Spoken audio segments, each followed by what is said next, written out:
हजुर दिदी। तिमीलाई लाज लाग्दैन? यो के गरेको तिमीले?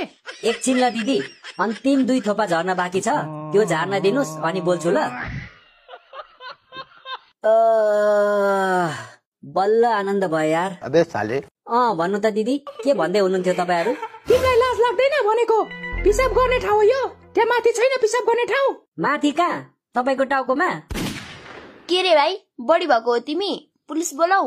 बोलाउनुस्। यहाँको पुलिसहरुले मेरो केही बिगार्न सक्दैन, किनकि सबै पुलिस मेरो मामा पर्छ, मामा। ओ भाइ, न्यू खोजे हो तिमीले? चिने छ मको हो? चिनेको त छैन, तर कता कता ठमेलतिर देखे हो कि जस्तो लागिराछ। के भन्यौ रे तिमीले? फेरि भन त। फेरि भन्नलाई म तपाईको नोकर हो? एकचोटी भन्दा सुन्नुहुन्न कि आँखा जस्तै कान पनि कमजोर छ। हेर भाइ, मलाई रिस नउठाऊ है। मलाई रिस उठ्यो भने नि तिम्रो मुत्ने पाइप काटेर फ्याल्दिन्छु नि फेरि। तपाईले काट्दा म चाहिँ हेरिबस्छु, म पनि च्यात्दिन्छु नि रगत निस्किने गरी। खत्तम। दिदी, के च्यात्ने कुरा गरेको यसले? के थाहा मलाई, सोध्न